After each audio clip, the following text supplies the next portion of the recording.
Hello my dear students. In this video I am going to discuss about Piaget cognitive development theory. মৰমৰ ছাত্ৰ-ছাত্ৰীসকল আজি আমি জিন পিয়াজেৰ সংজ্ঞানাত্মক বিকাশৰ তত্ত্ব সম্পৰ্কে আলোচনা কৰিম। So keep watching the video. Jean Piaget was a Swiss developmental psychologist who studied children in the early 20th century. His theory of intellectual or cognitive development was published in 1936. যে জিন পিয়াজে হল সুইজাৰলেণ্ডৰ এজন বিকাশশীল মনোবিজ্ঞানী যিয়ে পোনপ্ৰথমে 20th centuryত শিশুৰ সংজ্ঞানাত্মক বিকাশৰ দিশটোৰ ওপৰত অধ্যয়ন কৰিছিল আৰু তেখেতৰ যি থিওৰি বা যি তত্ত্ব যে ইন্টেলেকচুৱেল অৰ কগনিটিভ ডেভেলপমেন্ট যে শিশুৰ বৌদ্ধিক বা সংজ্ঞানাত্মক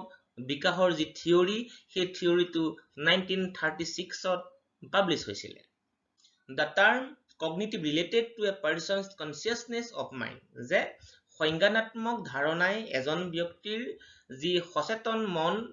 সেই সচেতন মনৰ সৈতে সম্বন্ধিত and cognition includes activities like reasoning, thinking, understanding, etc. যে এটা শিশুৰ সংজ্ঞানাত্মক বিকাশ বা বৌদ্ধিক বিকাশ বুলি ক'লে যে এটা শিশুৰ মাজত দেখা দিয়া যি ৰিজনিং কেপাচিটি বা থিংকিং কেপাচিটি বা আন্ডাৰষ্টেণ্ডিং কেপাচিটি এই সকলো সমূহক সাধাৰণতে খাঙৰি লোৱা হয়। এতিয়া আমি পিয়াজেৰ থিওৰিৰ কম্পোনেন্টস সমূহৰ বিষয়ে আলোচনা কৰিম। Now schemas or আঁচনি বা পৰিকল্পনা। Every newborn baby has few practical instincts, reflexes such as sucking, looking, reaching and grasping. Piaget named these abilities or potentials as schemas. যে পিয়াজে কৈছিলে যে কি যে প্ৰত্যেকটো শিশুৱে জন্মগতভাৱে কিছুমান প্ৰবৃত্তিগত আৰু প্ৰতিবৰ্ত ক্ৰিয়া যেনে সাকিং, লুকিং যে শুহি খোৱা যে মাকৰ স্তনপান কৰিবৰ কাৰণে এটা শিশুক শিকাব নালাগে as well as চকুবোৰ পিৰিক পাৰে কৰিবৰ কাৰণে শিকাব নালাগে বা কেনেকৈ খামুচ মাৰি ধৰিব লাগে গ্ৰাস্পিংৰ কাৰণে কেতিয়াও শিকাব নালাগে। সো এনে ধৰণৰ এবিলিটিজ বোৰক পিয়াজে কৈছিলে যে these are the schemas যে এইবোৰ হল আঁচনি বা হল পৰিকল্পনা যাৰ জৰিয়তে এটা শিশুৱে তেওঁলোকৰ বৌদ্ধিক বিকাশৰ প্ৰক্ৰিয়াবোৰ ক্ৰমান্বয়ে আৰম্ভ কৰি তোলে। সো আমি ইয়াক সহজভাৱে ক'ব পাৰো যে কি যে থ্ৰু স্কিমাছ বা এটা শিশুৱে জন্মগতভাৱে লাভ কৰা যিবোৰ প্ৰবৃত্তিগত গুণাগুণ বা যিবোৰ প্ৰতিবৰ্ত ক্ৰিয়া সেই প্ৰতিবৰ্ত ক্ৰিয়াসমূহৰ জৰিয়তে তেওঁলোকৰ বৌদ্ধিক বিকাশ ক্ৰমান্বয়ে আৰম্ভ হ'বলৈ ধৰে। Schemas is a systematic pattern of thoughts or behavior. It may be also called as different index cards inside the brain. Each one informs an individual on how to react to new situation or information. It means যে schema বা আঁচনি বা পৰিকল্পনা হল এজন ব্যক্তিৰ যিবোৰ চিন্তাধাৰা বা যিবোৰ আচৰণ সেই আচৰণবোৰৰ এটা সিস্টেমেটিক প্যাটাৰ্ন বুলি কোৱা হৈছে যে as well as পিয়াজে কৈছিলে যে কি আমাৰ যি ব্ৰেইন বা যি আমাৰ মগজু সেই মগজুসমূহ যে বিভিন্ন অংশৰ দ্বাৰা গঠিত লাইক ডিফাৰেন্ট ইনডেক্স কাৰ্ডছ আৰু প্ৰত্যেকটো ইনডেক্সিং কাৰ্ডছ বা প্ৰত্যেকটো ব্ৰেইনৰ অংশই এজন ব্যক্তিক এটা নতুন পৰিবেশত বা নতুন তথ্যসমূহ আহৰণ কৰাৰ ক্ষেত্ৰত কেনেকৈ ৰিয়েক্ট কৰিব লাগে বা কেনেকৈ প্ৰতিক্ৰিয়া প্ৰদৰ্শন কৰিব লাগে সেই সমূহৰ বিষয়ে এজন ব্যক্তিক সাধাৰণতে ইনফৰ্ম কৰি তোলে। সো ইয়াক আমি সাধাৰণভাৱে ক'ব পাৰো যে কি যে এজন ব্যক্তিৰ যিবোৰ ব্ৰেইন বা এটা শিশুৰ যি মগজু সেই মগজু বিভিন্ন অংশৰ দ্বাৰা গঠিত আৰু সেই বিভিন্ন অংশই এজন ব্যক্তিক বা এটা শিশুক যে বিভিন্ন ধৰণৰ পৰিবেশত বা নতুন তথ্য বা নতুন পৰিবেশত এটা জ্ঞান আৰু অভিজ্ঞতাসমূহ আহৰণ কৰাৰ ক্ষেত্ৰত কেনে ধৰণৰ প্ৰতিক্ৰিয়া প্ৰদৰ্শন কৰিব এই সকলোসমূহ সেই ইনডেক্সিং কাৰ্ডছ বোৰে এজন ব্যক্তিক বা এটা শিশুক সাধাৰণতে সহায় কৰি তোলে সো সেই কাৰণে কোৱা হৈছে যে কি যে schemas is a systematic pattern of thoughts or behaviour যে এজন ব্যক্তিৰ যিবোৰ প্ৰতিবৰ্ত ক্ৰিয়া আছে বা যিবোৰ নেকি আমাৰ প্ৰবৃত্তিগত গুণাগুণবোৰ আছে সেই প্ৰবৃত্তিগত গুণাগুণবোৰে এজন ব্যক্তিৰ যিবোৰ চিন্তাধাৰা বা আচৰণ সেইবোৰ সিস্টেমেটিক্যালি গঢ় দি তোলাত বিশেষকৈ সহায় কৰি তোলে and again Piaget said that schemas help the child to understand any situation and response to it যে এজন ব্যক্তিৰ ক্ষেত্ৰত থকা যিবোৰ প্ৰতিবৰ্ত ক্ৰিয়া বা যিবোৰ নেকি প্ৰবৃত্তি আছে সেই প্ৰবৃত্তিসমূহে এটা শিশুক যে যিকোনো ধৰণৰ পৰিৱেশসমূহক বুজি উঠা আৰু তাৰ প্ৰতি প্ৰতিক্ৰিয়া প্ৰদৰ্শন কৰি তোলাত বিশেষকৈ সহায় কৰি তোলে সো ইয়াক আমি সহজে ক'ব পাৰো যে এটা শিশুৱে তেওঁলোকে জন্মগতভাৱে লাভ কৰা যিবোৰ নেকি প্ৰবৃত্তিগত গুণাগুণ বা যিবোৰ নেকি প্ৰতিবৰ্ত ক্ৰিয়া সেই প্ৰতিবৰ্ত ক্ৰিয়াসমূহৰ জৰিয়তে তেওঁলোকে যে যিকোনো এটা পৰিৱেশৰ সম্পৰ্কে জ্ঞান আহৰণ কৰি তুলিবৰ কাৰণে সক্ষম হৈ উঠে আৰু এটা পৰিৱেশত সমাযোজন কৰাৰ বেলিকা বা সাধাৰণতে প্ৰতিক্ৰিয়া প্ৰদৰ্শন কৰাৰ বেলিকা যে এটা শিশুক এই স্কিমাছবোৰে সাধাৰণতে সহায় কৰি তোলে আৰু এই স্কিমাছ বা এই এনে ধৰণৰ এবিলিটিজবোৰৰ জৰিয়তে এটা শিশুৱে তেওঁৰ যি বৌদ্ধিক বিকাশৰ প্ৰক্ৰিয়া সেই বৌদ্ধিক বিকাশৰ প্ৰক্ৰিয়াসমূহ ক্ৰমান্বয়ে আহৰণ কৰে নাও স্টেজেছ অফ এডাপ্টেশ্যন এতিয়া আমি আলোচনা কৰিম ৰূপান্তৰকৰণৰ পৰ্যায় The adaptation is a process of getting familiarized with the world. Intellectual development of a child occurs due to adaptation process. যে আমি প্ৰত্যেকজন ব্যক্তিয়ে যিকোনো এটা নতুন পৰিৱেশত ফেমিলিয়াৰ হ'বলৈ যোৱাৰ যি প্ৰক্ৰিয়া বা চিনাকি হ'বলৈ যোৱাৰ যি প্ৰক্ৰিয়া সেই প্ৰক্ৰিয়াকে সাধাৰণতে এডাপ্টেশ্যন বা ৰূপান্তৰকৰণ বুলি কোৱা হয় সো এটা শিশুৰ যি বৌদ্ধিক বিকাশ সেই বৌদ্ধিক বিকাশ সাধাৰণতে ৰূপান্তৰকৰণ যে প্ৰক্ৰিয়াৰ জৰিয়তেহে ক্ৰমান্বয়ে সম্ভৱ হৈ উঠে যে এটা পৰিৱেশ অবিহনে এটা শিশুৱে কেতিয়াও সেই পৰিৱেশৰ সৈতে কেতিয়াও মিলিব নোৱাৰে বা চিনাকি হ'ব নোৱাৰে যে ফৰ এক্সাম্পল এটা শিশুক আমি খোৱা বোৱা সকলো ধৰণৰ সুবিধা দি এটা বন্ধ কোঠালিৰ মাজত আমি যদি আবদ্ধ কৰি ৰাখো দেন সেই শিশুটোৱে সেই বন্ধ কোঠালিটোৰ পৰা একো জ্ঞান আৰু অভিজ্ঞতাসমূহ আহৰণ কৰি তুলিব নোৱাৰে বা তেওঁলোকৰ ইন্টেলেকচুৱেল ডেভেলপমেন্ট হৈ উঠাটো অসম্ভৱ যে কিয়নো এটা শিশুৰ ইন্টেলেকচুৱেল ডেভেলপমেন্ট বা বৌদ্ধিক বিকাশ বা সংজ্ঞানাত্মক বিকাশ হৈ উঠিবলৈ হলে যে বিভিন্ন ধৰণৰ পৰিৱেশৰ লগত ইন্টাৰেকচন হ'ব লাগিব বা বিভিন্ন ধৰণৰ পৰিৱেশৰ সংস্পৰ্শলৈ আহিব পাৰিব লাগিব বা বিভিন্ন ধৰণৰ পৰিৱেশৰ সৈতে এডাপ্ট কৰি তুলিব পাৰিব লাগিব সো উইদাউট এডাপ্টেশ্যন এটা শিশুৱে বা এজন ব্যক্তিয়ে কেতিয়াও তেওঁৰ বৌদ্ধিক বিকাশ সাধন কৰি তুলিব নোৱাৰে এছিমিলেশ্যন বা হল আত্মীকৰণ so this is an existing schema and applying it to a new situation যে আমি জানো যে প্ৰত্যেকটো শিশুৰ মাজতে কিছুমান স্কিমা থাকে যেনে গ্ৰাস্পিং কৰা বা চাকিং ওকে সো ইত্যাদিবোৰক তেওঁলোকে পৰৱৰ্তী সময়ত এটা নতুন পৰিৱেশত এপ্লাই কৰিবলৈ শিকে আৰু ইয়াৰ জৰিয়তে তেওঁলোকৰ ক্ৰমান্বয়ে বৌদ্ধিক বিকাশ সাধন হৈ উঠে যে বিভিন্ন ধৰণৰ পৰিৱেশৰ সৈতে তেওঁলোকৰ যিবোৰ নেকি এক্সিস্টিং স্কিমাছবোৰ আছে বা যিবোৰ নেকি ইনষ্টিংক্ট আছে বা যিবোৰ নেকি আমাৰ ৰিফ্লেক্সেছবোৰ আছে বা যিবোৰ প্ৰতিবৰ্ত ক্ৰিয়া আছে সেই প্ৰতিবৰ্ত ক্ৰিয়াসমূহক আন এটা পৰিৱেশত এপ্লাই কৰি এটা নতুন জ্ঞান আৰু অভিজ্ঞতাসমূহ তেওঁলোকে ক্ৰমান্বয়ে আহৰণ কৰি তোলে আৰু এই প্ৰক্ৰিয়াটোকে সাধাৰণতে কি বুলি কোৱা হয় এছিমিলেশ্যন বুলি কোৱা হয় after that accommodation this means changing the ways of thinking and actions for managing objects যে after assimilation এটা শিশুৱে বিভিন্ন ধৰণৰ অবজেক্ট সমূহক মেনেজ কৰিবলৈ শিকে আৰু তেওঁলোকৰ যি চিন্তা বা যিবোৰ কাৰ্যাৱলী সেই চিন্তা আৰু কাৰ্যাৱলীবোৰ ক্ৰমান্বয়ে পৰিৱৰ্তন হৈ উঠে আৰু নতুন জ্ঞান আৰু অভিজ্ঞতাসমূহ ক্ৰমান্বয়ে আহৰণ কৰি উঠে বা তেওঁলোকৰ মাজত যে সাধাৰণ ঠাই দিয়ে বা একমোডেট কৰি তোলে যে আৰম্ভণিতে স্কিমাছবোৰ তেওঁলোকৰ মাজত থাকে সেই স্কিমাছবোৰক বিভিন্ন ধৰণৰ নতুন পৰিৱেশত তেওঁলোকে এপ্লাই কৰে এণ্ড আফটাৰ ডেট এটা শিশুৱে তেওঁলোকৰ যিবোৰ চিন্তাধাৰা সেই চিন্তাধাৰাবোৰ ক্ৰমান্বয়ে সলনি কৰি উঠে আৰু নতুন নতুন জ্ঞান আৰু অভিজ্ঞতাসমূহ আহৰণ কৰি আগৰ যিবোৰ এক্সিষ্টিং গুণাগুণবোৰ আছিলে বা আগৰ যিবোৰ এক্সিষ্টিং একচনছবোৰ আছিলে সেই একচনছবোৰৰ সলনি নতুন বিষয়সমূহক তেওঁলোকে ঠাই দিয়ে and after that the equilibration বা সমানুপাত যে this means to adjust with the new situation through the process of assimilation or accommodation. This adjustment mechanism is called as equilibration. যে এটা শিশুৱে একেবাৰে শেষৰ পৰ্যায়ত এটা নতুন পৰিৱেশত যে থ্ৰু এছিমিলেশ্যন বা একমোডেশ্যনৰ জৰিয়তে এডজাষ্ট বা সমাযোজন কৰি তুলিবৰ কাৰণে চেষ্টা কৰে আৰু এই এডজাষ্টমেন্ট কৰি তোলাৰ যি মেকানিজম ইয়াকে সাধাৰণতে ইকুইলিব্ৰেশ্যন বুলি কোৱা হয়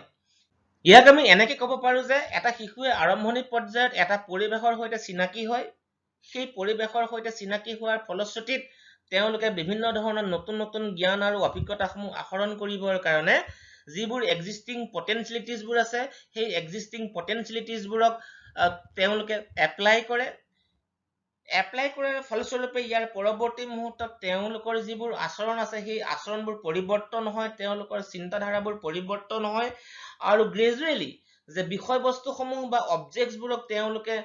মেনেজ কৰিবলৈ শিকে এণ্ড এট লাষ্ট এটা শিশুৱে ইয়াৰ পৰৱৰ্তী মুহূৰ্তত এটা পৰিৱেশৰ সৈতে সমাযোজন কৰি তুলিবলৈ শিকে সো সেই সমাযোজন কৰি তুলিবলৈ শিকাৰ যি প্ৰক্ৰিয়া বা যি হল মেকানিজম ইয়াকে কি বুলি কোৱা হয় ইকুইলিব্ৰেশ্যন বুলি কোৱা হয় Now stages of development according to Jean Piaget এতিয়া আমি আলোচনা কৰিম যে জিন পিয়াজে উল্লেখ কৰা সংজ্ঞানাত্মক বিকাশৰ যে পৰ্যায়সমূহ Piaget's stages of development are age specific Children understand the world around them by adjusting their ideas when they find differences between what they know. যে জিন পিয়াজে উল্লেখ কৰা যে বিকাশৰ স্তৰ সেই বিকাশৰ স্তৰবোৰ সাধাৰণতে বয়স বিশেষ বা এটা শিশুৰ বয়সৰ ওপৰত ভিত্তি কৰিহে জিন পিয়াজে তেখেতৰ যি বিকাশৰ স্তৰ সেই বিকাশৰ স্তৰবোৰ উল্লেখ কৰিছিলে সো এটা শিশুৱে যেতিয়া নিজৰ আইডিয়াছবোৰৰ সৈতে সামগ্ৰিক পৰিৱেশৰ লগত এডজাষ্ট কৰিবলৈ যায় সেই এডজাষ্ট কৰিবলৈ যোৱাৰ বেলিকা এটা শিশুৱে যিবোৰ বিষয়বস্তু জানে বা এটা শিশুৰ জনা আৰু নজনা বিষয়বস্তুসমূহৰ মাজত যেতিয়া পাৰ্থক্যসমূহ বিচাৰি উলিয়াবলৈ সক্ষম হয় ইয়াৰ জৰিয়তে সামগ্ৰিক পৰিৱেশৰ সম্পৰ্কে বুজি উঠিবলৈ তেওঁ সক্ষম হৈ উঠে যে যেতিয়া এটা শিশুৱে যে জনা আৰু নজনা বিষয়বস্তুসমূহৰ মাজত পাৰ্থক্যসমূহ বিচাৰ কৰি তুলিবলৈ সক্ষম হ'ব তেতিয়াই তেওঁ সামগ্ৰিক পৰিৱেশৰ সৈতে এডজাষ্ট কৰি তুলিবলৈ সাধাৰণতে সক্ষম হৈ উঠে বা এজ ৱেল এজ আমি এনেকৈ ক'ব পাৰো যে কি যে এটা শিশুৱে সাধাৰণতে বিশেষকৈ যে সমাযোজনৰ জৰিয়তেহে চাৰিওফালৰ পৰিৱেশৰ সম্পৰ্কে জ্ঞাত হৈ উঠিব পাৰে যে উইদাউট এডজাষ্টিং দেয়াৰ ওন আইডিয়াছ যে এটা শিশুৱে কেতিয়াও সামগ্ৰিক পৰিৱেশৰ সম্পৰ্কে জ্ঞান আৰু অভিজ্ঞতাসমূহ আহৰণ কৰি তুলিব নোৱাৰে and after that the Piaget stated the 4 stages of development যে জিন পিয়াজে বিকাশৰ 4টা স্তৰৰ সম্পৰ্কে উল্লেখ কৰিছিল According to Jean Piaget the first stage of development is sensory motor stage from birth to 2 years যে জিন পিয়াজেৰ অনুসৰি শিশুৰ যি বিকাশমূলক পৰ্যায় তাৰ হল প্ৰথম পৰ্যায়টো হল সেন্সৰি মটৰ স্টেজ যাৰ আৰম্ভণি হয় জন্মৰ পৰা 2 বছৰ বয়সলৈকে so infant acquire knowledge through sensory organs or motor activity without the use of symbols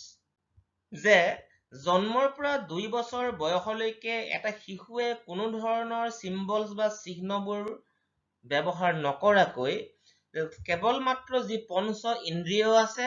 বা যিবোৰ নেকি অংগ সঞ্চালন কাৰ্যাৱলী আছে সেই অংগ সঞ্চালন কাৰ্যাৱলী সমূহৰ জৰিয়তে জ্ঞানসমূহ ক্ৰমান্বয়ে আহৰণ কৰি তোলে After that knowledge of the world is limited but developing through physical interactions or experiences যে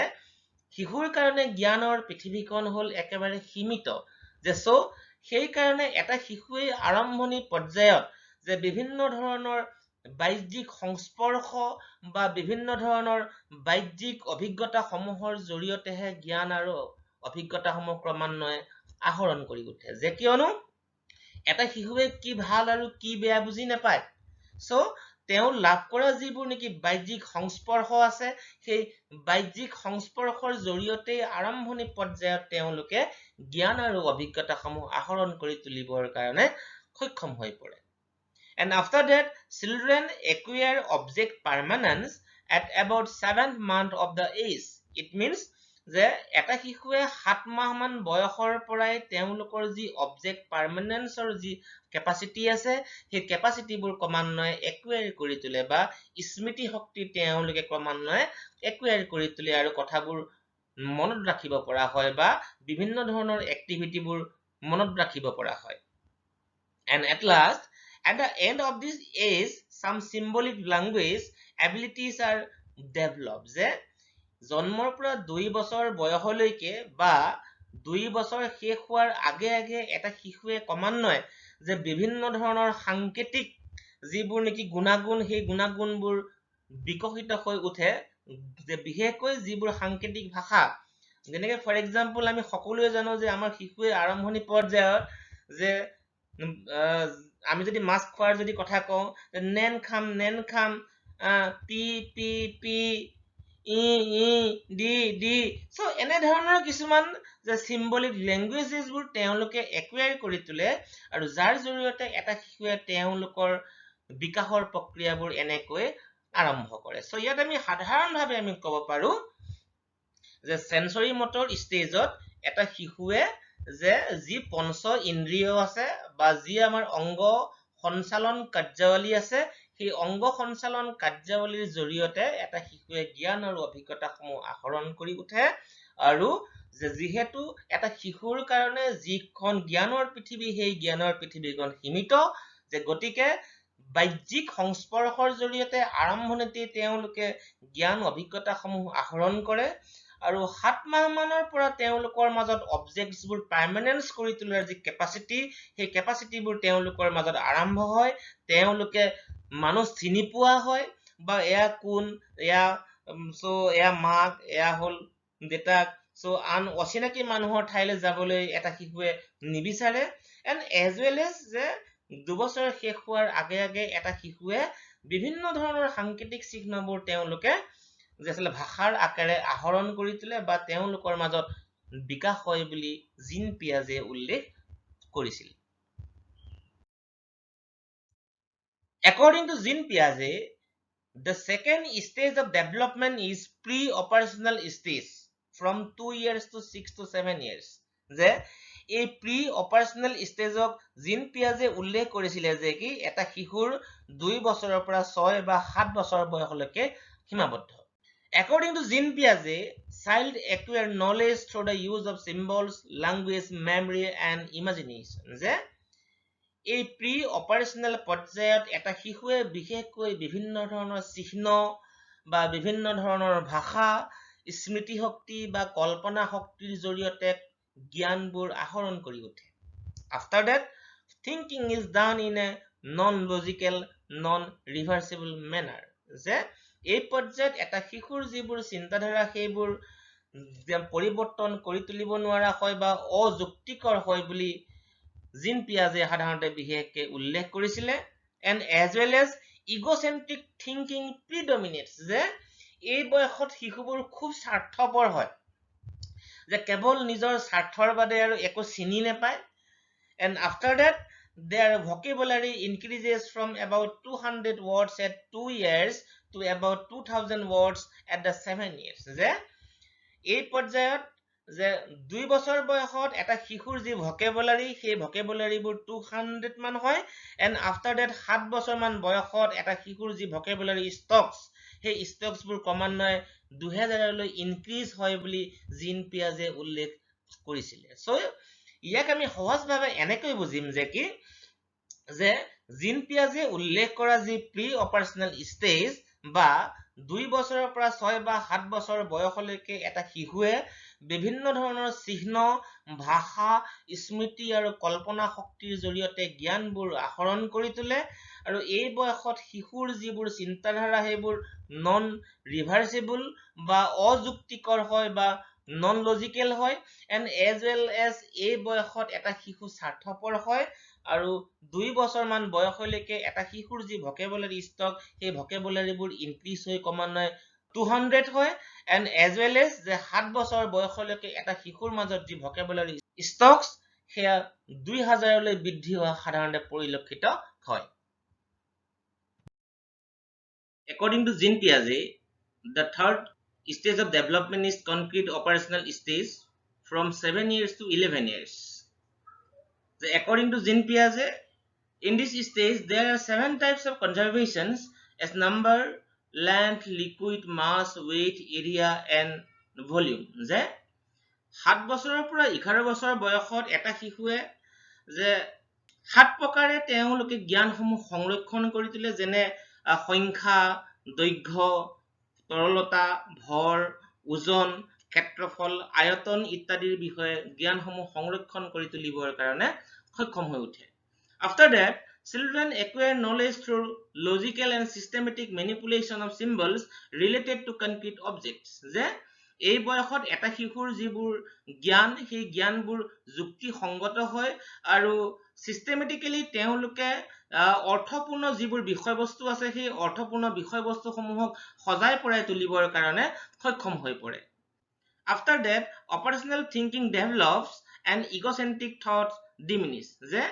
এই বয়সতে শিক্ষাৰ্থীসকলৰ যি কাৰ্যকৰী চিন্তা আছে সেই কাৰ্যকৰী চিন্তাসমূহ ক্ৰমান্বয়ে বিকশিত হৈ পৰে আৰু তেওঁলোকৰ মাজৰ যি স্বাৰ্থপৰতাৰ মনোভাৱ সেই স্বাৰ্থপৰতাৰ মনোভাৱসমূহ ক্ৰমান্বয়ে নোহোৱা হৈ পৰে। সো ইয়াক আমি সাধাৰণভাৱে এনেকৈ বুজিম যে এই বয়সত এটা শিশুৱে 7 প্ৰকাৰে যে বিভিন্ন ধৰণৰ জ্ঞান আৰু অভিজ্ঞতা সংৰক্ষণ কৰি তোলে and as well as এই বয়সত এটা শিশুৰ যিবোৰ চিন্তাধাৰা সেই চিন্তাধাৰাবোৰ যুক্তিসংগত হয় আৰু যে সিস্টেমেটিক্যালি বা পদ্ধতিগতভাৱে যিবোৰ অৰ্থপূৰ্ণ বিষয়বস্তু আছে সেই অৰ্থপূৰ্ণ বিষয়বস্তুসমূহক বুজি উঠিবৰ কাৰণে সক্ষম হয় বা সেইবোৰক সজাই পৰাই তুলিবৰ কাৰণে সক্ষম হয় আৰু শিশুৰ মাজত যিবোৰ কাৰ্যকৰী চিন্তা আছে আৰু তেওঁলোকৰ মাজত থকা যিবোৰ ইগোচেন্ট্ৰিক মনোভাৱ সেই ইগোচেন্ট্ৰিক মনোভাৱবোৰ নোহোৱা কৰি কাৰ্যকৰী চিন্তাৰ বিকাশ সাধন হৈ পৰে বুলি জিন পিয়াজে বিশেষকৈ উল্লেখ কৰিছিলে। According to Jean Piaget, the last stage is formal operational stage from 11 years to 15 and above. যে 11 বছৰৰ পৰা 15 বছৰ আৰু তাতকৈ ওপৰৰ শিশুসকলক জিন পিয়াজে ফৰ্মেল অপাৰেশ্যনেল ষ্টেজ বুলি কৈছে যে এই ষ্টেজত যে বিশেষকৈ